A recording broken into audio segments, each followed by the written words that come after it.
I have been reading Rust code for the last few months. This is because I'm currently exploring how the RSpec bundler works, and since it is written in Rust, I had to learn Rust. And while I was reading Rust, more than once I felt like Rust is an elegant language. And since I have had this feeling multiple times, I thought I would make a small series. I will most likely call it Rust is Elegant, in which I would share those moments where I feel like Rust simply felt elegant, felt nicer to read, and I would bet to write. And in this video I will share one of them. I don't know exactly how these are called. I think they are called block expressions, because if you look at this code, this variable called raw elements, which is of type vector of string references, we can see that it gets its value from this block that is right here. So the feature that I'm alluding to, I think it's called block expressions, which I feel they're nice because you can isolate certain expressions that, or let's say a sequence of expressions that in the end would lead to a final expression, which in this case, for instance, is raw element. However, in this situation, we can see something more even nicer, because besides this block expression that we see here, there is also another one here.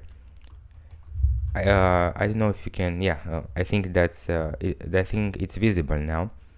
And it seems that block expressions also work when you want to resolve an argument for a method.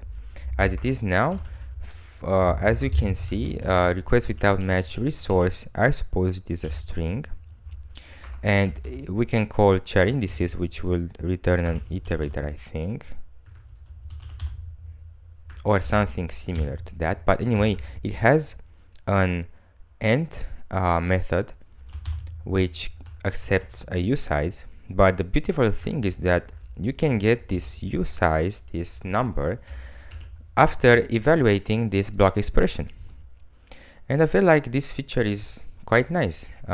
And thankfully, in this situation, we can see it being applied in multiple situations. One is block expression, like this, when the final value will essentially, or when the final result will be what gets assigned to a variable, but also when we need to resolve an argument for a method, as it is the case for this end method.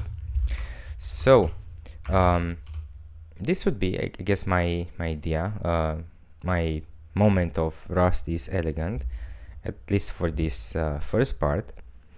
I would think that in JavaScript this is not very possible, because in JavaScript you have to wrap expressions that need to be resolved in round parentheses, which means that you cannot have multiple lines in those.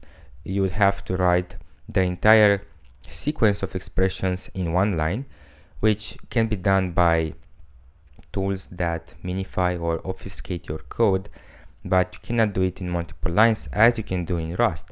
And that's what I felt it was elegant, because you can have block expressions for certain purposes and defined purposes, which makes the code even easier to read. At least this was my impression of of a programmer that isn't very proficient in Rust.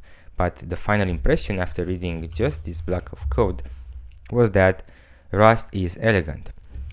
And I also have a small example where I have tried to practice this. It seems that you don't even have to put square brackets if the expression is simple, but you can do so if you want. So this would work as well. but I'll get a warning, meaning that saying that the braces are unnecessary. But the idea is the same, that you can use block expressions to evaluate values that could be used as variable assignments or for arguments of certain functions or methods. I thought this was a nice use case, and it's also a nice feature that I didn't know it existed before. So this was my the first part of Rusty's elegant series.